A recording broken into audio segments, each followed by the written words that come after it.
Vamos lá. Eu estava falando da teocracia, né? Então a teocracia era até Samuel. O que é a teocracia? Governo de Deus. A palavra já fala, teo, né? Cracia, governo, poder de Deus. Deus governava o povo através então desses líderes, só que não era o líder em si. O líder, ele ensinava e ele orientava o povo para que o povo obedecesse à lei de Deus. Não era um sobre, né? Era o líder guiando. O rei é um sobre, então o rei manda. A palavra de rei é lei, né? O rei tem domínio, tem poder sobre o povo. É por isso que é monarquia, poder de um, né? Cracia, mono. Então monarquia, poder de um. Aqui a teocracia era Deus, como até hoje, irmãos, ainda é a vontade de Deus. Como sempre foi na antiguidade. Como era o governo de Deus sobre as pessoas?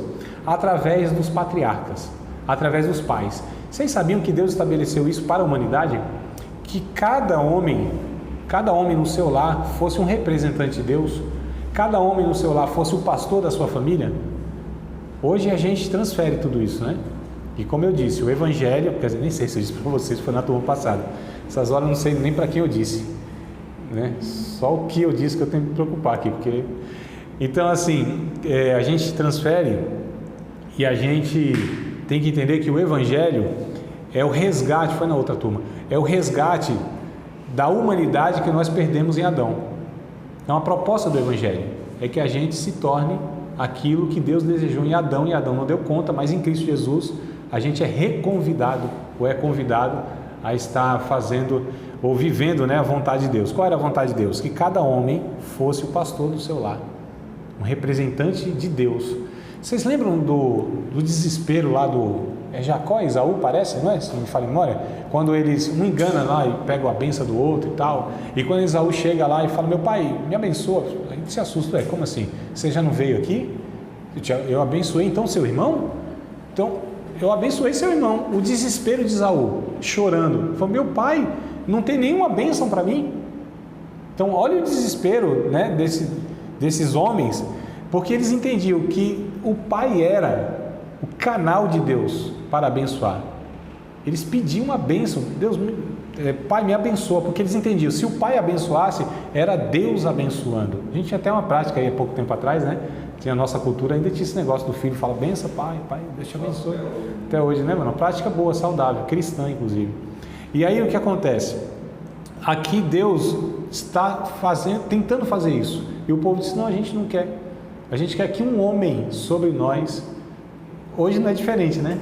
Então o povo, porque isso não é mais fácil, na verdade, não é mais difícil. Isso transfere responsabilidade. Quem tem responsabilidade de me ensinar a Bíblia? O professor. Quem tem responsabilidade de me aconselhar? O pastor. Quem tem responsabilidade de me levar na adoração no culto? O pessoal da banda lá, os ministros de louvor. Quem tem responsabilidade de ensinar meu filho aí as coisas de Deus, a lei de Deus? A tia da escola bíblica dominical. Ele não transfere essas coisas, né? Aí você fala, e aí André, então você está falando que tudo isso é desconsiderado? Não é isso que eu estou dizendo. Todas essas coisas são recursos para nos auxiliar, ajudar a criar os nossos filhos, nos ajudar em momentos difíceis também. Nós necessitamos de pastores e líderes, mas isso não exclui as nossas responsabilidades. Entenderam o que eu estou querendo pontuar aqui? Não quero desprezar uma coisa, mas também não quero colocar um peso de uma maneira que hoje é colocado, né, que as pessoas assim se esquivam e transferem. O dízimo na igreja, porque o pastor é responsável para alimentar a minha família e a minha vida espiritualmente. Paga o curso de teologia, que aqui o professor ensina tudo e a gente não precisa abrir a Bíblia no meio da semana. Não é, irmão? Então a gente precisa ter muito cuidado para entender toda essa dinâmica aí. Vamos lá que o negócio está estreitando aqui, como diz alguns irmãos, né? O discurso está ficando duro, quem pode ouvir? Meu Deus do céu. Eu vou fazer o quê, irmão? Capítulo 8 ao 15 vai falar de Saul, tá? Então falamos de Samuel até aqui, né? Tal, como sacerdote, juiz e profeta. Capítulo 8 ao 15 vai falar de Saul. É o primeiro rei de Israel, era um jovem alto e acanhado, né? Muito promissor, cujos primeiros sucessos conquistaram a lealdade do seu povo, né? A despeito do seu físico impressionante, Saul era moralmente fraco. Sob pressão, ele deixou de confiar em Deus e não demonstrou disposto a obedecer ao Senhor, O resultado é que Deus, por fim, o rejeitou como rei. Capítulo 13, versículos número 3... Desculpa, capítulo 13, versículos número 13 e 14. Só fiz um resumo aqui, tá? Desses capítulos 8 ao 15, para falar de Saul. Então, capítulo 8 é onde ele surge, pedem ele como rei, e aí o Samuel, ele diz, aliás, Deus através de Samuel disse, tá bom, vai lá, pega lá, escolheram Saul, o povo disse, é esse mesmo, né? Porque o camarada, bonitão, irmãos, a Bíblia vai dizer, literalmente, que ele era um homem formoso, belo. Pensa num... Quem é um homem bonito assim da atualidade? As irmãs podem me ajudar? Os homens vão ter dificuldade até de reconhecer. Não sei lá, mas as irmãs, assim, me cita aí um bonitão assim. Gianecchini? Eita. A gente vai descobrindo se assiste novela ou não, né? Então, Gianecchini. Brincadeira, irmão. Então, né, imagina assim um camarada então bonitão assim, esse Gianecchini. Mas assim, com uns 2 metros e tanto, tipo assim, um Emerson esticado, né? Um cara fortão, é o que a Bíblia vai dizer, né? Então, robusto, bonito. Ele era mais alto de todos os que vinham dos homens de Israel. Era o cara que, dos ombros para cima, não tinha nenhum mais alto do que ele. O cara, assim, de destaque mesmo, esteticamente falando. Então, fala, nossa, isso aí que é um rei que a gente quer, né? Cara bonito, cara forte, tal, aquela coisa toda. A despeito disso, era muito fraco, era um líder assim, moralmente se vendia muito fácil, se esquivava das responsabilidades muito fácil, né? Teve uma ocasião lá que o Samuel, ele disse assim, Deus disse para você ir lá e matar o rei tal e tudo que ele tem lá, vai lá e extermina lá. Aí ele foi, né? Aí matou alguns homens e tal, aí vem o profeta, disse, Saul, cumpriste a palavra que o Senhor te falou? Cumpri toda a palavra que o Senhor falou. Aí daqui a pouco o Samuel escuta assim, ó, bé, mas esse barulho, balido das ovelhas que eu estou ouvindo aqui, você preservou então? Não, mas e o rei? Não matei também, mas por quê? Não, é o povo, né? O povo que quis assim, não preservei e tal. Olha só, transferindo a responsabilidade para o povo. Sabe aqueles líderes? É o povo que não ajuda, o povo não quer compromisso, o povo não sei o quê. Irmãos, nós temos uma postura diante de Deus, que Deus nos determinou para fazer, a gente vai e faz. Se o povo corresponde ou não, é outra história. Se fomos chamados como líderes, e todos nós fomos de uma maneira ou de outra, eclesiasticamente falando, ou na vida, sobre os filhos, e etc e tal, né? A gente precisa cumprir a nossa tarefa. Então aqui ele já vacila nessa. Na segunda também, o capítulo 13 aqui ele vacila, porque Samuel disse, eu vou lá no final do dia e vou oferecer sacrifício, né? Samuel era profeta, só o profeta, era profeta também, mas o sacerdote, só o sacerdote era autorizado a oferecer sacrifício a Deus, nem profeta e nem rei, era o sacerdote que era autorizado. E aí o que acontece aqui? Capítulo 13, né? Verso 13 e 14 vai mostrar isso. Aliás, vamos ler um pouquinho antes, só para entender aqui o que estava acontecendo. Verso de número 8, capítulo 13, verso 8. Esperou 7 dias até o tempo que Samuel determinara. Não vindo, porém, Samuel a Gilgal, o povo se espalhava dele. Olha só como ele vai negociar aqui o negócio. Negociar o negócio é uma redundância? Vamos lá. Então disse Saul, trazei-me aqui o holocausto e ofertas pacíficas e oferecerei ao Senhor. Mas ele não era autorizado a fazer isso, né? Sucedeu que, acabando ele de oferecer o holocausto, eis que Samuel chegou e Saul lhe saiu ao encontro para o saudar. Então disse Samuel, que fizeste? Disse Saul, porquanto via que o povo se espalhava de mim e tu não vinhas nos dias aprazados, e os filisteus já se tinham ajuntado em Micmas, e eu disse, agora descerão os filisteus sobre mim a Gilgal, e ainda a face do Senhor não orei. O cara nem consultou a Deus, foi fazendo negócio lá, né? E forcei-me a oferecer, e ofereci holocausto. Então disse Samuel a Saul, agiste neciamente, como louco, e não guardaste o mandamento que o Senhor teu Deus te ordenou, porque agora o Senhor teria confirmado o teu reino sobre Israel para sempre. Observe aqui um negócio, irmãos. Não era vontade de Deus que Saul fosse rei. Deus tinha uma pessoa escolhida já, que não era Saul. Saul é a escolha do povo. Quem era o rei que Deus tinha escolhido? Era o Davi, que ainda não tinha vindo. Haveria um tempo para isso acontecer. O povo se precipitou de alguma maneira, né? E escolhe um homem que Deus não aprovou. Mas, eu acho interessante a gente observar também aqui, mas mesmo não sendo vontade de Deus, que aquele camarada fosse exatamente o rei, mas ele abençoaria desde o que ele obedecesse à lei de Deus. Olha que coisa curiosa também, né?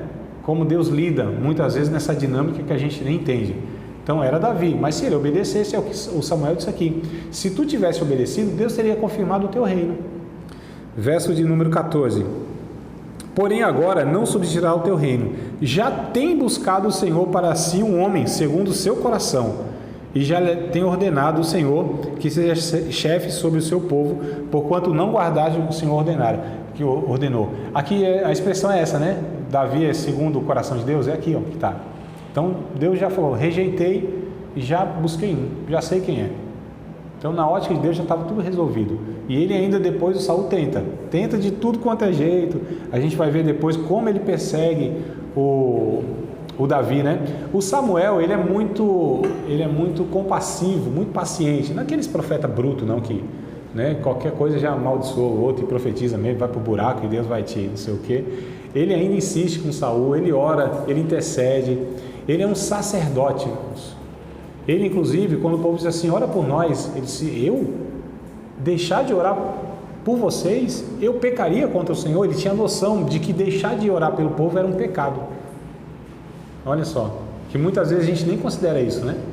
Mas sabia que é pecado nós deixarmos de orar pelas pessoas, interceder pelas pessoas, quando a gente sabe de uma situação, né? Então o Samuel aqui nos ensina isso. Tanto é que no capítulo 16, que já é passando a história aqui, mas vamos no capítulo 16, o Samuel, ele ainda, no capítulo 16, verso 1, né? Ele ainda insiste e quer que o Saul ele seja lá preservado. Então disse o Senhor a Samuel, até quando terás dó de Saul? Vai ter dó desse homem até quando? Havendo eu rejeitado para que não reine sobre Israel. Então olha que coisa interessante. Ele ainda se compadecia, ele ainda queria, né? Deus disse, não, rejeitei ele. Já tem uma pessoa que eu tenho buscado. Então só para a gente entender aqui, o Saul foi o primeiro rei de Israel, péssimo rei, né? Moralmente fraco, espiritualmente não dava conta do negócio. E aí Deus, ele rejeita então, aí o Saul já busca outro homem. Saul, na legislação, na ótica do povo, era o rei, mas Deus não o considerava mais rei. Quantos líderes, hein? Que a gente tem por aí, que o povo fala, é homem de Deus, e tal, líder e tal. Deus disse, não, faz tempo, ó, que eu não aprovo as coisas que ele faz, que ele fala, que ele ensina. Faz tempo que eu não estou com esse cara mais. Vocês aí achando que é meu ungido, homem de Deus, né? Pode ser que tenha alguns aí espalhados por aí, a gente até saiba quem é. Mas vamos lá, capítulo 16, verso 31. Falando, André, tá meio ruim estudar esse profeta só paulado, eu vou fazer o quê, irmão? Só estou tentando reproduzir aqui o trem. Capítulo 16 ao 31, né?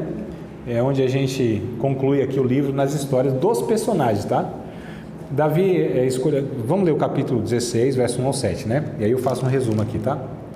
Capítulo 16, verso 1 ao 7, que aí vai trazer o início da vida de Davi, diante, inclusive, de toda a nação. Então disse o Senhor a Samuel, até quando terás dó de Saul, havendo-o rejeitado para que não reine sobre Israel? Enche o teu vaso de azeite e vem. Enviar-te-ei a Jessé, o belemita, porque dentre os seus filhos me tenho provido de um rei. Porém disse Samuel, como irei eu? Pois ouvindo Saul, me matará. Olha só como o rei já estava doidão aqui, ó. E o profeta tinha que dar umas esquivadas, né? Esse camarada se agarrou tanto ao trono, irmão. Era um cara que não queria largar o osso, sabe? Mesmo em pecado, mesmo Deus, não estou contigo, mas não quero largar o pastorado, não quer deixar a igreja, não sai da presidência. E ele disse, não, se o profeta, se o rei souber que eu estou buscando aqui alguém, ele vai me matar. Então disse o Senhor, toma uma bezerra das vacas em tuas mãos e dize, vim para sacrificar ao Senhor. Ó Deus dando estratégia para o profeta. E convidarás Jessé ao sacrifício, e eu te farei saber o que hás de fazer, e ungir-me-ás a quem eu te disser. Fez, pois, Samuel o que dissera ao Senhor e veio a Belém. Então os anciãos da cidade saíram ao encontro, tremendo, e disseram... O profeta chegava no lugar, o povo já sabia, né?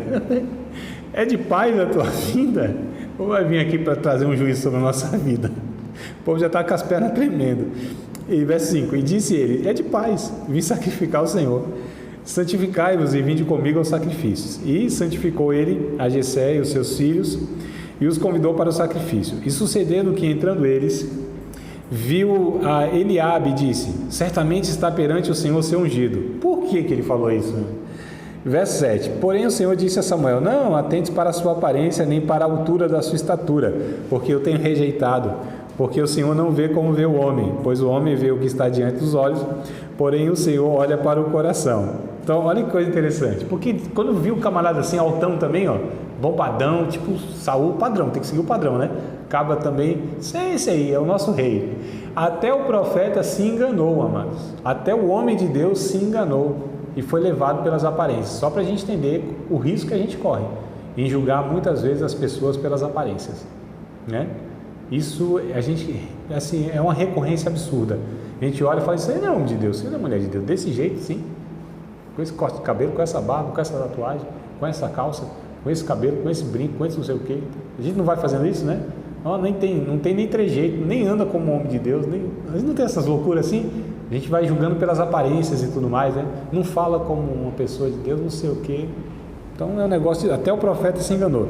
Deus disse, não se atente para a aparência não, porque é o que vocês conseguem ver só, a aparência, né? Eu vejo de uma maneira diferente, glória a Deus por isso. Verso 8, então chamou Jessé Abinadab e fez passar diante de Samuel, o qual disse, nem a este tem escolhido o Senhor. Então Jessé fez passar a Samá, porém disse, tão pouco este tem escolhido o Senhor. E aí a Bíblia vai dizendo que foram 7, passou 7 filhos. Se acabaram os seus jovens, porque agora eu fico imaginando Jessé desanimado, o profeta desanimado, com a botija de azeite lá, falei, e aí, eu vim aqui para fazer um negócio, não tem, acabou os jovens? Tem um aí que está lá no campo lá, mas por que não colocaram ele no meio? Desprezado. Então, até a família do camarada diz, não, isso aqui a gente não vai nem colocar na lista não, porque não pode, jamais que Deus vai escolher, deixa ele lá, cuidando lá das ovelhinhas lá. Os 7 irmãos colocaram. Então, passou Eliabe, Abinadab, Samá, Simeia, Natanael, Radai, Ozem. Sabiam que esses eram os nomes dos irmãos? Só os 3 que está escrito aqui. Então vamos ver onde está escrito os outros, Emerson? Bora lá. Então vamos lá, 2 Crônicas, capítulo 2, verso 13 e 15. A gente está na escola, precisa aprender umas curiosidades também, né, varão? Aí, ó, já põe isso na mensagem de domingo, varão. Então, 2 Crônicas, capítulo de número 2, versículos número 13 ao 15. De fato, o texto aqui não está, só está os 3, né? Eliabe, Abinadab e Samá, né?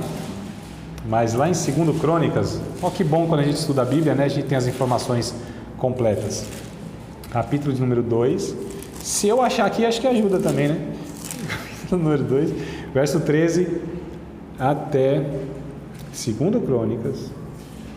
Desculpa, irmão, é 1 Crônicas, é por isso que eu não estou achando aqui. 1 Crônicas, capítulo 2. Falha aqui nossa, viu? Isso, agora sim. 1º livro dos Crônicas, capítulo de número 2, versículos de número 13, 14 e 15. E Jessé, que é o pai de Davi, né? Vamos lá, deixa eu ver se os irmãos acham aí que eu dei a referência errada, agora tá certo? Todo mundo achou? E Jessé gerou Eliabe, o primogênito, Abinadab, Simeia, Natanael, Radai, Ozem e Davi. Inclusive vai falando, né? O 1º, 2º, 3º, 4º, 5º, 6º e 7º. Aí vocês já perceberam, falam, não, André, tem alguma coisa errada. Tinha o 7, passaram lá e mais Davi, dá 8. Cadê o cidadão que não está aqui? Então lá a gente vê Eliabe, Abinadab, Samá. Aqui não está o Samá. Lá em 1 Samuel está o Samá, aqui não está. Por que ele não está na genealogia? Possível explicação. Talvez ele não tenha deixado descendência, não tenha tido filho, foi cortado da genealogia. E Davi entra aqui, né, na genealogia. Por isso que você leu lá, está o Samá e aqui não está o Samá. Possivelmente por isso, tá? Então, pouco este. Ou esse tão pouco este, né? Sim. Quando Deus ele falou, tão pouco este, esse aí é que eu não quero ver. Mas só para a gente ter essa informação aqui, ó. Então, os nomes dos irmãos de Davi, tá? Mas a gente vê aqui o princípio, né? Então, Davi é escolhido por Deus, a gente vê aqui, Deus o escolhe de fato, envia o profeta, diz é esse, derrama sobre ele aí é uma prática que havia, né? Em ungir com óleo os reis de Israel, simbolizando que o Espírito de Deus ia de fato capacitá-lo para governar o povo, né? Então, Davi é escolhido por Deus, a gente viu aqui do verso 1 ao 7. Todos os irmãos de Davi se apresentam ao profeta, mas nenhum deles era escolhido por Deus, a gente viu aqui, verso 8. Davi foi o único rei de Israel que nunca se curvou à idolatria. Essa é a informação que eu acho que vale a pena vocês gravarem aí, tá? Gravarem, escreverem, gravarem na memória, fixar ela aí. Davi foi o único rei de Israel que nunca se curvou, olha só, à idolatria, e amava a Deus com toda a sinceridade, né? A despeito de seus pecados. Isso aqui também eu gostaria de destacar com vocês, porque assim, irmãos, um homem de Deus, uma mulher de Deus, não é aquele que nunca erra, é aquele que em errando, ele reconhece, se arrepende e continua servindo a Deus.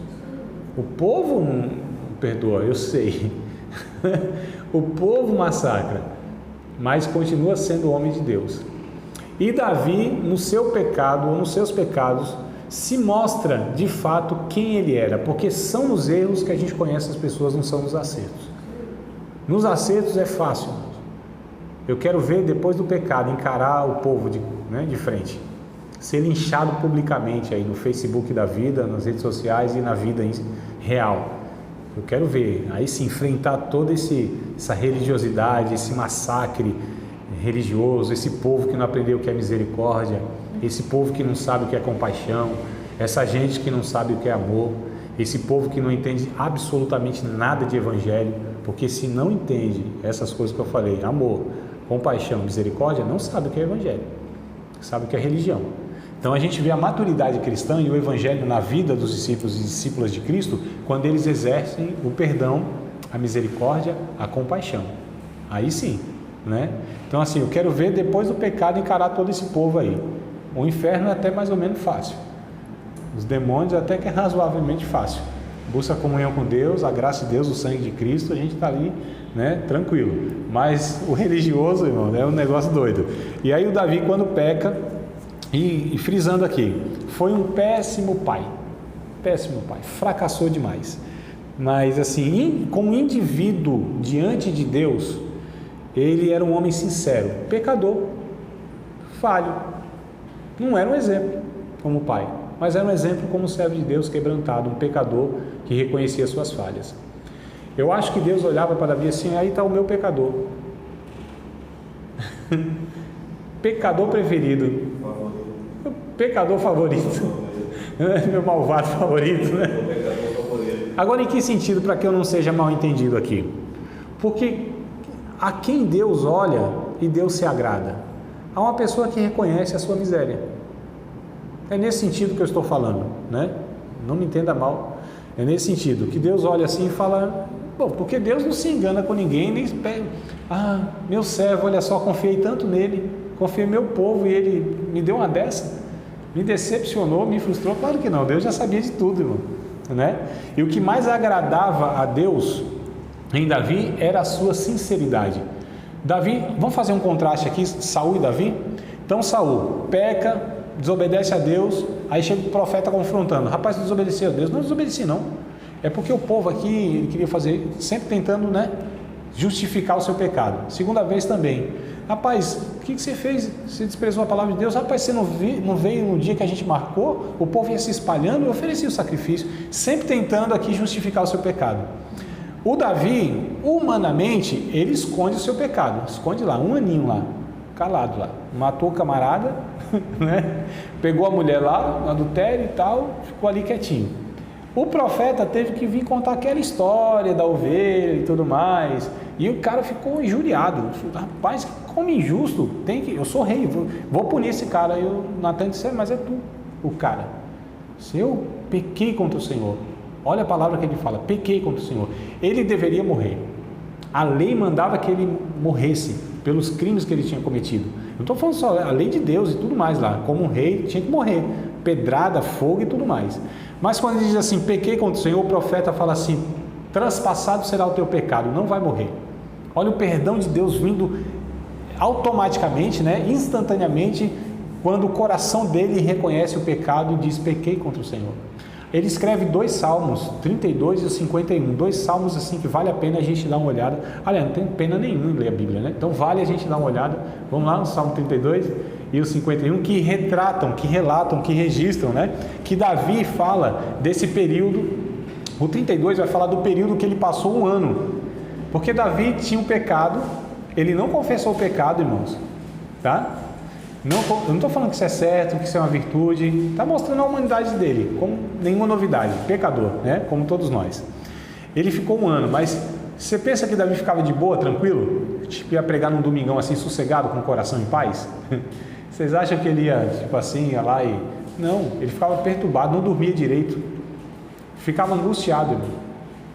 Ele sentia angústia na sua alma.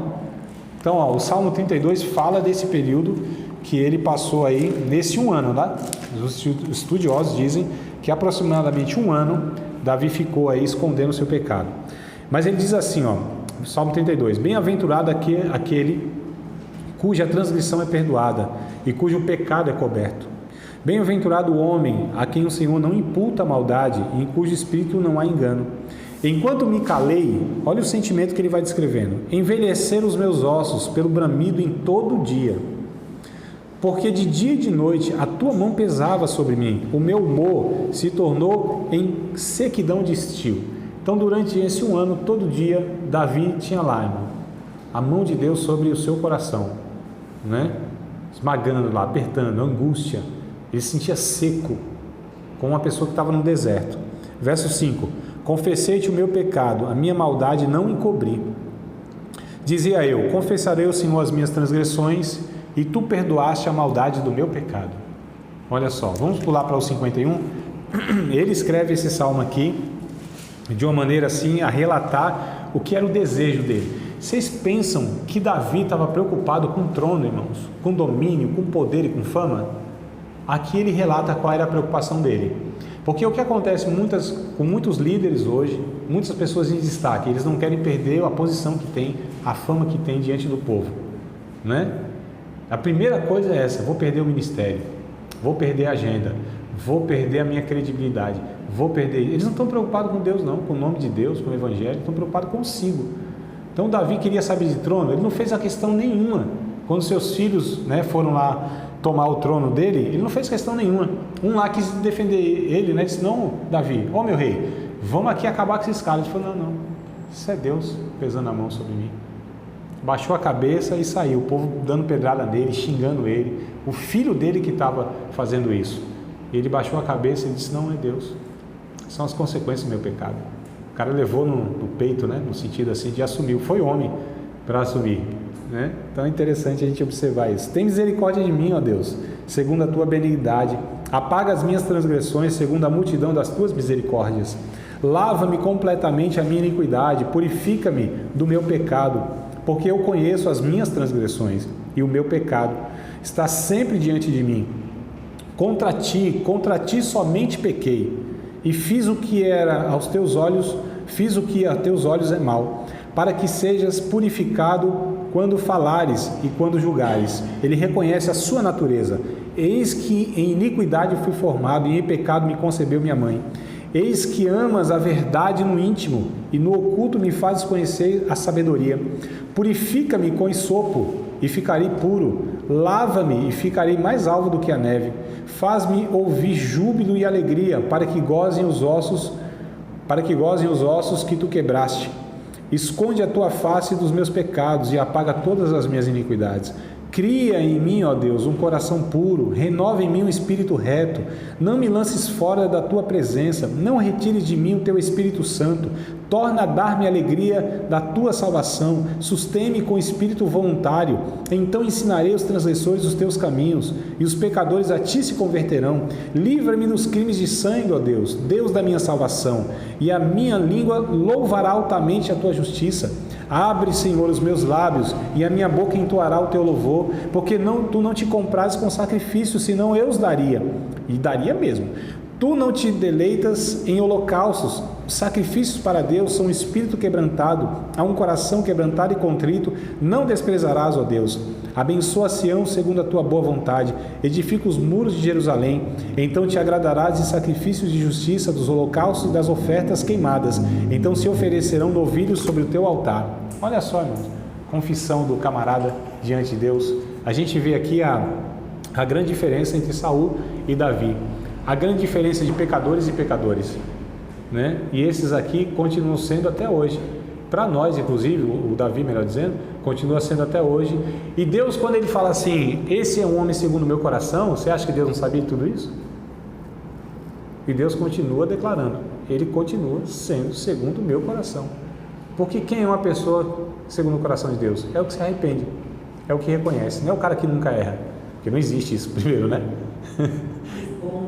Não existe, né? Tem gente que disfarça bem ou que o seu pecado ainda não foi publicado, né? Não foi postado. Aí já era. Mas olha só a diferença, só para a gente entender o que é um homem de Deus ou uma mulher de Deus. Não é uma pessoa que nunca erra, mas diante do erro, como ele se comporta? Se ele reconhece, se ele se arrepende, se ele de fato está disposto a que sua vida seja restaurada em comunhão com Deus, mesmo que ele perca tudo aquilo que ele construiu, ministerialmente, materialmente, socialmente, fama e tudo mais. O que ele quer é que o Espírito de Deus não se retire dele. O que ele quer é que diante de Deus seu pecado seja perdoado. O que ele quer é entoar louvores a Deus com um coração puro. O que ele quer é ensinar a misericórdia de Deus para as outras pessoas, porque ele experimentou essa misericórdia. Então a gente vai vendo aqui, né, de fato, o Davi é um cara assim, fora da curva, né? Capítulo 17 marca a presença de Davi no cenário nacional, mostra seu zelo por Deus e sua confiança, que a gente viu. E o capítulo 18 ao 31, os primeiros anos de Davi, né? O relacionamento conturbado entre o rei Saul e Davi é observado nesse capítulo. E apesar de toda a perseguição de Saul contra Davi, ele mostra leal e temente a Deus. Então eu dei uma acelerada, fomos lá para frente, mas calma que nós temos mais 1 minuto e meio para desespero de vocês, porque eu quero concluir aqui, viu? Olhe para mim, então, não coloque a lancheira aí na bolsa, não, para ir embora. Davi se mostra desde menino, desde novinho, desde que foi chamado ali no meio da sua família, dos seus irmãos. Uma pessoa humilde, que não fazia questão de ser evidenciado como rei. Ele era já ungido, né, em 2 oportunidades que ele teve para matar o Saul lá, e o povo, né, o povo lá, os amigos de Davi, né, o povo lá disse, vai lá rapaz, você é chamado por Deus, quer que a gente mata? Mata ele lá, então, aquela coisa toda, eu não vou fazer isso não tenho autorização de Deus para fazer isso. E ele sabia que ele já era rei, o Espírito de Deus já tinha capacitado, mas ele esperou que Deus conduzisse todas as coisas. Ele não tinha por objetivo da sua vida ser o rei de Israel, ele só queria adorar a Deus, irmão. Só queria servir a Deus, só queria glorificar a Deus, mais nada, ele não se importava com essas coisas. Para Davi essas coisas era nada. Aquilo que Paulo escreve lá em Filipenses, que todas as coisas foi reputado como esterco, como perda para ganhar Cristo, é o que Davi pensava. Todos, palácio, fama, rei, o cara foi uma pessoa na história mundial, na história da humanidade nós estamos falando, um cara destacado, não é só de Israel, né? Ele é um dos 3 grandes vultos do Antigo Testamento para o judaísmo, mas ele é uma figura mundialmente conhecida na história, como uma pessoa extraordinária, estrategista de guerra. O cara estruturou toda a nação de Israel, organizou toda a liturgia. O cara é um músico, um poeta, né? Ele organizou as turmas de sacerdotes. O cara assim estruturou a nação de Israel, politicamente falando, espiritualmente falando, economicamente falando, enfim, ele estruturou a nação. Não é um cara só que ia lá arrancar a cabeça do gigante e tal. O cara fantástico assim, extraordinário. E ele fala, não, essas coisas aqui não importam, o que importa é a comunhão com Deus, né? Então continua sendo, a despeito dos seus pecados horríveis, da sua negligência também, coisa horrível, mas nem por isso deixou de ser uma pessoa de referência para nós, naquilo que deve ser imitado, lógico, né? Só para a gente hoje, irmãos, entender que o nosso relacionamento com entre nós e com todos aqueles que pecam, não deve ser esse relacionamento de descarte. A gente tem hoje chamada cultura do cancelamento, né? Não é isso que a gente está tendo? Mas a gente tem na nossa vida há muito tempo o descarte. Não serve mais, não presta mais, porque cometeu isso e isso. A gente não considera nem como irmão mais, né? Tá certo que de fato, dependendo da conduta e da pessoa, ela talvez não vai ser restabelecida no seu cargo e na sua função, mas como irmão, como alguém que também merece, né, a nossa mão estendida, aí a gente precisa ter muito cuidado para não descartar as pessoas, viu? Muito cuidado, senão a gente vai estar só mostrando a nossa imaturidade como discípulos de Cristo, mais como religiosos que descartam as outras pessoas. Nos tornaremos hipócritas, porque a gente julga que aquele pecado daquela pessoa é digno do inferno, do fogo do inferno, não merece mais nada de Deus, e nós achamos que a gente está de boa. O irmão mais velho do filho pródigo, né? O filho pródigo é fácil, a gente viu lá o filho pródigo, desmantelou tudo, acabou lá com as meretrizes, lá o dinheiro, a herança do pai. Mas e o irmão mais velho que ficou lá na casa? Dentro da casa e perdido. Observa os mandamentos, amargurado com Deus, nem se alegrou com a volta do pecador. Tem dois pecadores nessa história. Não é o que sai, o esbanjador. Também, né? Não é só ele, eu digo. Mas o outro que ficou legalista, o que nunca saí da igreja. Nunca dei uma vacilada dessa. Nunca pequei isso, nunca peguei a mulher do outro, nunca não sei o quê. E aí, você acha que é melhor por causa disso? Ou a gente acha que é melhor porque não cometeu os pecados semelhantes aos outros, mas diante de Deus não tem essa conversa não. A gente precisa ter muito cuidado nessas questões, tá bom?